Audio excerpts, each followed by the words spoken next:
If ever I had a feeling. Olá, meus amores, tudo bem com vocês? Sejam bem-vindos a mais uma aula de História.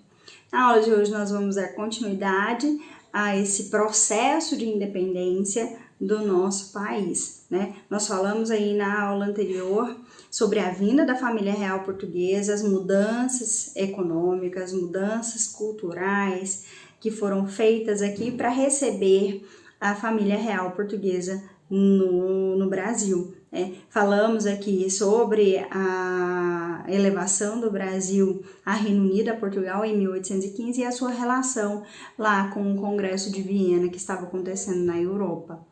Por último, a gente viu aqui que a Dona Maria, né, a rainha Dona Maria I, morre e quem assume o seu lugar, que na verdade já estava, né, na prática funcionando dessa forma, é seu filho Dom João VI, né, a partir da coroação ele passa a ser chamado desse jeito, Dom João VI, tá? Vem aqui comigo na nossa apresentação para a gente dar prosseguimento ao nosso conteúdo.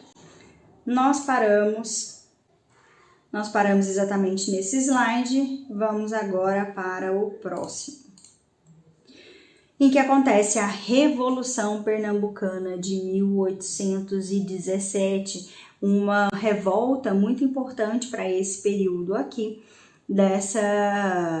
que é o que Dom João VI, que a família real portuguesa estava no Brasil. Até então, as revoltas que haviam acontecido, como por exemplo a Inconfidência Mineira, a Conjuração Baiana, foi quando Portugal ainda estava lá mesmo quietinha, a família real portuguesa estava lá quietinha na metrópole e a colônia estava aqui funcionando numa lógica diferente. Vamos ler aqui primeiro e depois a gente comenta sobre essa Revolução Pernambucana de 1817, tá? O pessoal ali de Pernambuco, da agora pra frente, nós vamos ver várias revoltas ali daquele povo, tá? Daquela região. O pessoal sempre esteve à frente aqui nessas críticas ao governo, à forma em que estava sendo implementada aqui esses governos. Contexto de surgimento da Revolução.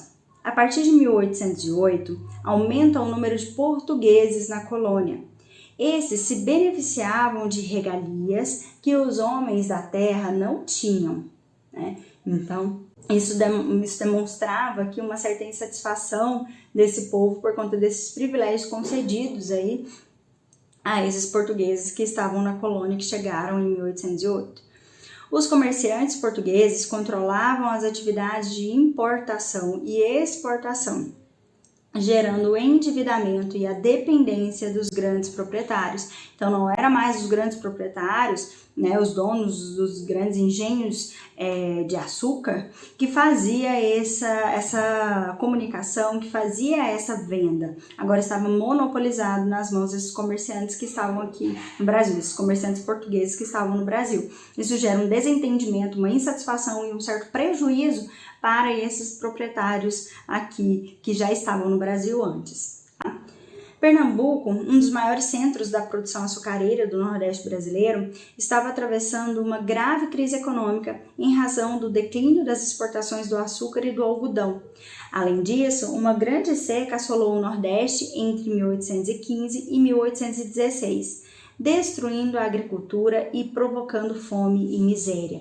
Meninos, uma coisa que vocês precisam ter em mente, olha só. Lá no período colonial, aqui ainda nesse período colonial que vocês estudaram no ano passado, vocês viram então que inicialmente um grande condutor da nossa economia, o carro-chefe da nossa economia na colônia era o açúcar, produzido por meio da plantação aí da cana-de-açúcar, principalmente lá no Nordeste. Com o que nós chamamos de entradas e bandeiras, né, ou seja, com a exploração do território brasileiro, se descobre ouro e prata, né, se descobre metais preciosos, que na verdade esse sempre foi o objetivo, né? Os portugueses quando vieram para cá, nas grandes navegações, inclusive eu tenho uma aula um pouquinho mais extensa, mas sobre essas grandes navegações, vou deixar linkada aqui no canal lá, História Online RV, no canal no YouTube que a gente posta, eu e meu esposo, mais ele do que eu, aulas sobre diversos assuntos, enfim, eu vou deixar linkada aqui uma aula sobre grandes navegações que tá bem bacana para vocês assistirem para entender um pouco isso, tá? Mas a necessidade, o objetivo dessas potências de chegarem, dominarem aqui esse novo mundo, de dominarem a região das Américas, era inicialmente de encontrar ouro e prata, metais preciosos. Tanto é que de 1500 até 1530, existe o período aí, né, desses 30 anos, que Portugal não tinha tanto interesse assim no Brasil, porque eles não encontraram ouro e prata logo de cara, eles encontraram o pau-brasil, né, que aí eles vão explorar o pau-brasil também durante esse período. Mas o objetivo inicial, dentro dessa lógica das grandes navegações, do mercantilismo, era de se encontrar metais preciosos, principalmente ouro e prata. Como esse evento ali no Brasil Colônia, antes da chegada dessa família real portuguesa, tá, que eu tô falando, ocorreu esse evento chamado Entradas de Bandeiras e a descoberta aí do ouro, né, tanto é que a gente chama de ciclo do ouro, ciclo do açúcar, ciclo do ouro. Lembrando que não era apenas o açúcar que existia como produto para exportação, mas era o principal. Quando se descobre o ouro, há um deslocamento, presta atenção nisso que eu tô falando, há um deslocamento da atividade econômica financeira que antes era no Nordeste e agora vai ser para o centro do Brasil, para o Centro-Oeste, para o Sudeste. Aliado a isso, a essa descoberta do ouro, que vai gerar essa mudança aí, né, de importância, de foco administrativo, que vai sair do Nordeste e vir para o centro, vir para a região Sudeste, nós temos a mudança do próprio centro administrativo, que antes era em Salvador e agora vai passar a ser o Rio de Janeiro. Isso se intensifica com a vinda da família real portuguesa vindo para o Brasil e se instalando justamente no Rio de Janeiro, né, e ali transformando como centro administrativo do Império Português em geral, né, e portanto do Brasil também, daquele território. Aliado a isso, nós temos ali uma crise, né, climática no Nordeste que faz com que haja um declínio das atividades açucareiras, né, do declínio dessa atividade econômica. Então tudo isso vai revoltar e fazer com que essa população ali do Nordeste, no caso de Pernambuco principalmente que nós estamos falando, se sinta aí abandonado, se sinta menos privilegiado, né, do que os outros em relação a essa mudança de centro administrativo, essa mudança de foco aí financeiro que antes era no Nordeste com esse ciclo do açúcar, com essa produção açucareira, e agora deixa de ser por conta do ciclo do ouro, daí com todas as ressalvas da palavra ciclo, tá? Que eu já falei para vocês. Isso não significava que o único produto a ser comercializado no Brasil era só o açúcar ou era só o ouro, existiam outros, tá bom? Entenderam isso daqui? Importante, tá? Então, a insatisfação desses nordestinos, a insatisfação principalmente aqui no caso de Pernambuco, onde vai acontecer a Revolução Pernambucana, estava ligado a essa insatisfação desses grandes produtores de açúcar que vão entrar em prejuízo por conta desse deslocamento dessa atividade econômico-financeira, que antes era aqui no açúcar e depois vai passar a ser no ouro, tá? E também dessa mudança de centro administrativo de Salvador para o Rio de Janeiro, intensificado com essa crise climática que vai fazer com que eles percam aqui produto, e isso gera uma crise econômica também para esses produtores de açúcar, tá? Além disso, a insatisfação popular aumenta ainda mais diante dos pesados tributos e impostos cobrados pelo governo de Dom João VI. Então, mesmo diante essa crise ali instalada, principalmente a partir de 1815 e 16, com essa seca, né, ali no Nordeste, com todos esses problemas, essas ressalvas que eu já falei para vocês, isso vai contribuindo ainda mais, vai acrescentando ainda mais essa insatisfação popular, juntamente com os tributos e impostos altos cobrados do governo de Dom João VI, que é óbvio que para manter o luxo da corte eles, né, cobravam altos impostos. O movimento começava então a ser preparado quando o governador de Pernambuco, Caetano Pinto de Miranda Montenegro, tomou conhecimento e ordenou a prisão dos envolvidos. Porém, os rebeldes conseguiram resistir ao cerco das tropas militares oficiais. Este fato marcou o estopim da rebelião, que rapidamente ganhou força.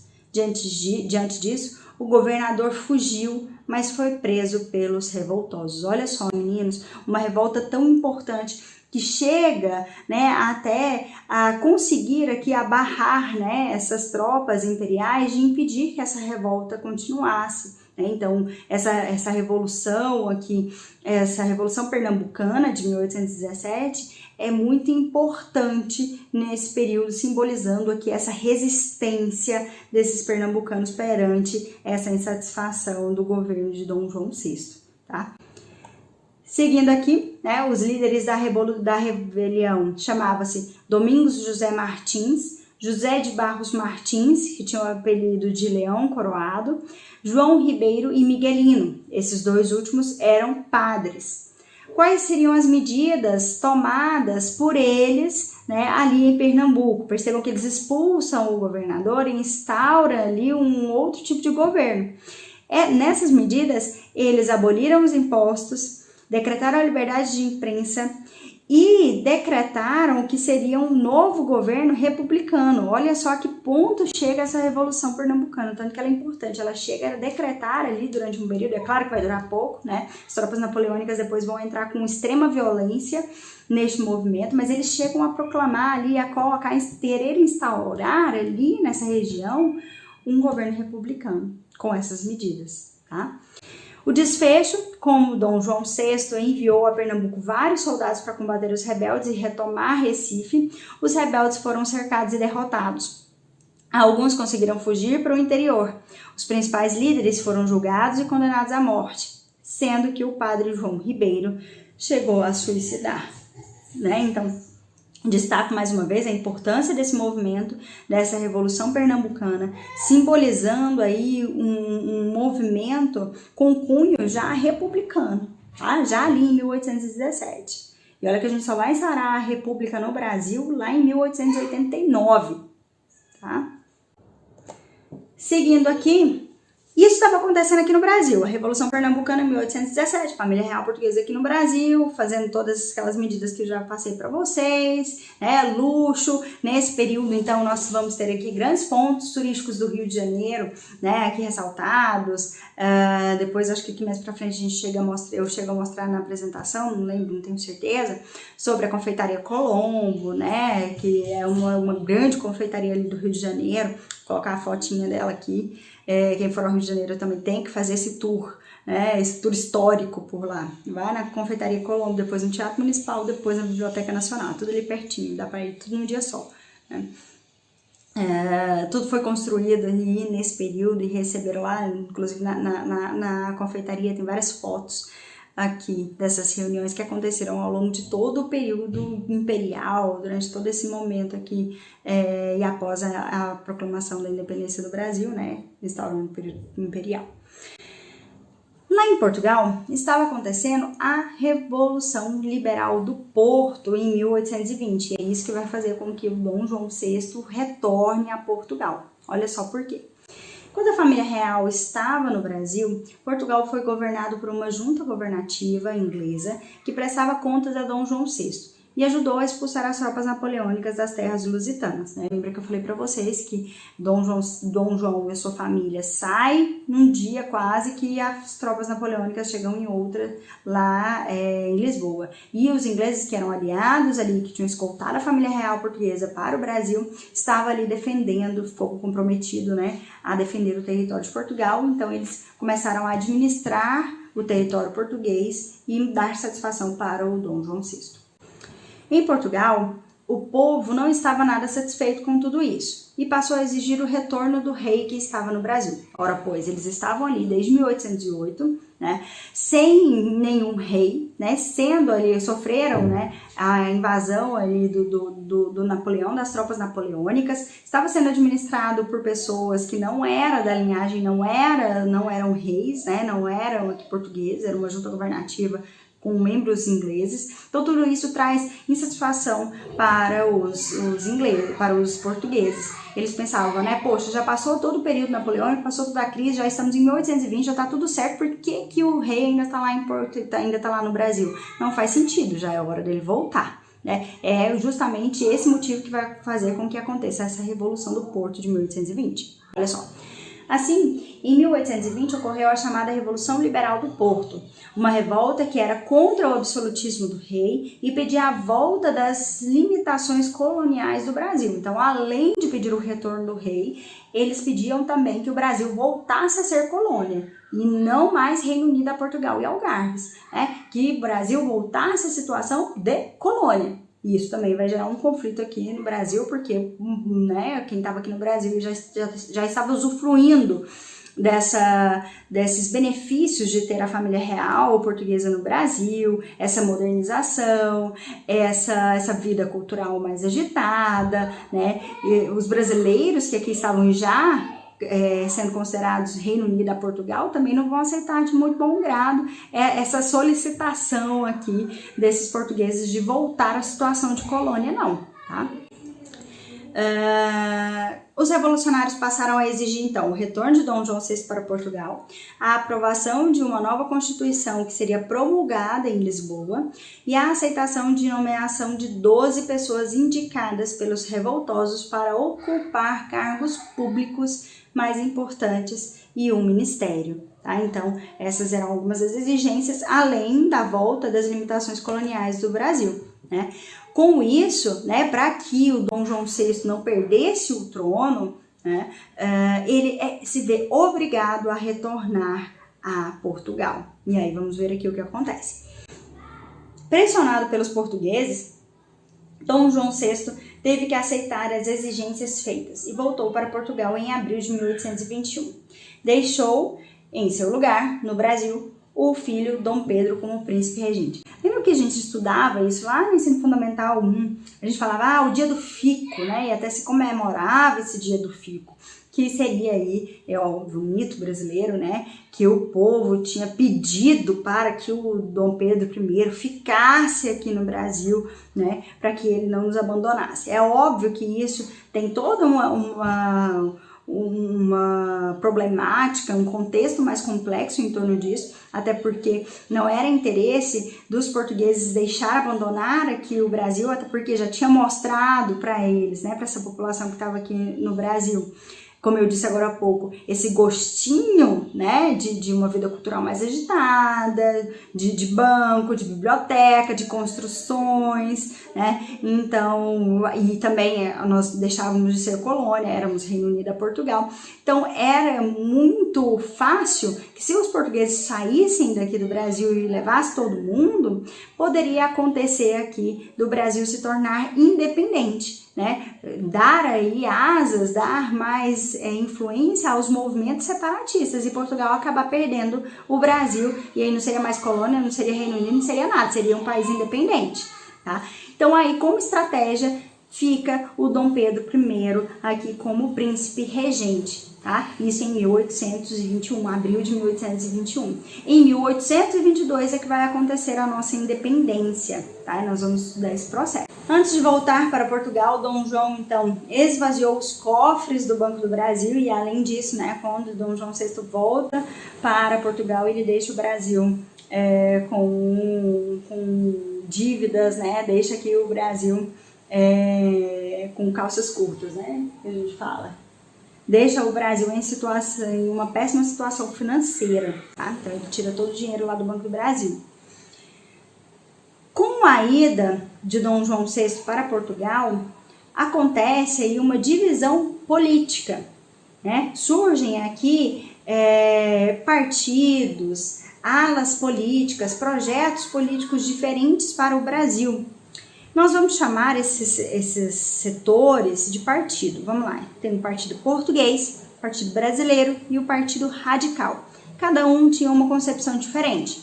O Partido Português queria o retorno do monopólio colonial, situação que o Brasil se encontrava antes de 1808. Então, retorno do Brasil na situação de colônia e de pacto colonial, ou seja, na concepção desse partido português, essas pessoas que integravam esse partido português, né, o Brasil tinha que voltar a ter o pacto colonial com Portugal e voltar a ser colônia.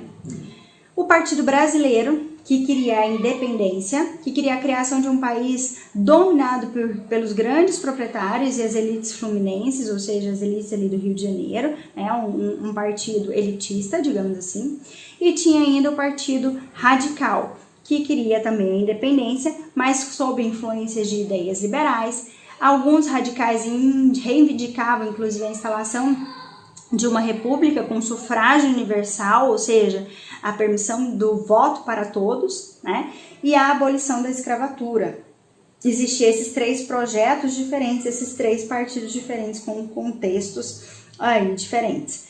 Vale destacar que, naquele contexto, a palavra partido significava o grupo político da época, tá? Então, não existia partido como a gente conhece hoje, PT, PMDB, não era exatamente nessa lógica, eram de grupos políticos, né? Pessoas que pensavam da mesma forma reunidas. Então, o Partido Português, que queria esse retorno do Brasil na situação de colônia e de pacto colonial, Partido Brasileiro, que queria independência, mas que essa independência fosse feita e controlada pela elite ali do Rio de Janeiro, e o Partido Radical, que queria independência com instalação de uma república, abolição da escravidão, sufrágio universal, ou seja, todo mundo pode votar, tá? Então, aí esses três projetos diferentes após o retorno de Dom João VI para Portugal. Nesse período, José Bonifácio de Andrada e Silva, né, que vai ser considerado inclusive o patriarca da independência do Brasil, foi um dos grandes construtores do projeto da independência. Ele fazia parte ali do Partido Brasileiro, né, do grupo brasileiro, que queria essa independência, mas que se fosse feita essa independência, que fosse pelos moldes, sob o controle dos portugueses, para que eles, de certa forma, não perdessem o controle daqui. Tanto é que se instala, né, se proclama a independência, mas quem continua aqui no Brasil administrando como rei é o Dom Pedro, né, que vai ser conhecido como Dom Pedro I. Tá? Então, quer a independência, mas de uma forma conservadora, muito diferente da concepção lá dos radicais. Tá? Dona Maria Leopoldina foi uma das grandes incentivadoras dos planos de independência levados adiante pelo marido. Né? Maria Leopoldina é casada com Dom Pedro, que vai se tornar lá na frente Dom Pedro I. Como eu contei aqui para vocês, lá o dia do fico, né, dia 9 de janeiro de 1822, Dom Pedro recebeu uma carta das cortes de Lisboa que exigia seu retorno para Portugal. A presença de Dom Pedro no Brasil impedia os projetos dos portugueses, né, o projeto dos portugueses de fazer com que o Brasil voltasse a ser colônia. As pessoas que apoiavam o Partido Brasileiro organizaram um manifesto pedindo ao príncipe que ficasse no Brasil. Assim, Dom Pedro, que não era primeiro ainda, né, respondeu negativamente aos chamados de Portugal e proferiu: como é para o bem de todos e felicidade geral da nação, digo ao povo que fico. Isso em janeiro de 1822, lá em setembro, dia 7 de setembro, foi proclamada a independência do Brasil. As cortes, aqui essa imagem, as cortes de Lisboa exigiam o retorno imediato de Dom Pedro e volta do Brasil ao estado de colônia. Em 1822, iniciava-se um processo de ruptura com Portugal, em que Dom Pedro tomou uma série de medidas que desagradaram a metrópole. Olha só. Ele determinou que nenhuma lei de Portugal seria colocada em vigor no Brasil sem o cúmplice, ou seja, sem sua aprovação. Qualquer medida que Portugal fizesse tinha que passar pelo crivo de Dom Pedro II para ele dizer: olha, beleza, isso aqui vai funcionar aqui, isso aqui não vai funcionar. E é óbvio que isso gerava insatisfação ali dos portugueses, né, porque eles não aceitavam aqui que Dom Pedro ficasse aqui no Brasil, porque, como a gente já falou, como eu repito para vocês, isso impedia os interesses de fazer com que o Brasil voltasse à situação de colônia. Ele vai, em maio, né, ele é aclamado pelo povo como defensor perpétuo do Brasil. Em agosto, ele assina um decreto declarando que as tropas portuguesas que desembarcassem no Brasil seriam consideradas inimigas. Dom Pedro I faz uma breve viagem a Minas Gerais e a São Paulo para acalmar setores da sociedade que estavam preocupados com os últimos acontecimentos. No percurso, recebeu uma nova carta de Portugal que anulava todas as suas medidas e exigia sua volta imediata. Isso daqui são todos esses processos, todos esses acontecimentos que vão caminhando para a independência do Brasil, tá? E aí, no dia 7 de setembro, acontece a Declaração da Independência, né? Ao voltar de Santos, parado às margens do Riacho Ipiranga, Dom Pedro recebeu uma carta com ordens de seu pai para que voltasse para Portugal, submetendo-se ao rei e às cortes. Levado pelas circunstâncias, Dom Pedro pronunciou a famosa frase: independência ou morte, rompendo os laços de união política com Portugal. Culminando o longo processo da emancipação, a 12 de outubro de 1822, o príncipe foi aclamado imperador com o título de Dom Pedro I, sendo coroado em 1º de dezembro na Catedral da Sé, no Rio de Janeiro. Aqui uma imagem da proclamação da República, e é óbvio que existem uma série de críticas e outros quadros que contam também um pouco dessa história da independência do Brasil. Tá? Depois a gente pode fazer alguns exercícios relacionando e questionando essa representação aí, desse ato da proclamação da independência feito nos quadros. Tá? Aqui uma imagem da coroação de Dom Pedro, como imperador do Brasil, a consagração do projeto de independência preparado pelas elites sem a participação do povo. Então, o que é instaurado aqui no Brasil é o que se queria no Partido Brasileiro, uma independência, mas que fosse feita sob a orientação, sobre os moldes aqui desses portugueses, uma independência conservadora. Ao contrário de várias outras nações que estavam se tornando independentes aqui no século XIX e na América como um todo, nós não instaurávamos uma independência com um regime republicano, e sim uma permanência de um regime monárquico, no caso aqui coroando Dom Pedro I como imperador do Brasil, como rei. Espero que vocês tenham entendido. Se ficou alguma dúvida, peço para que vocês mandem mensagem lá no WhatsApp para a gente conversar, tá bom? Grande beijo e até a próxima. Tchau, tchau.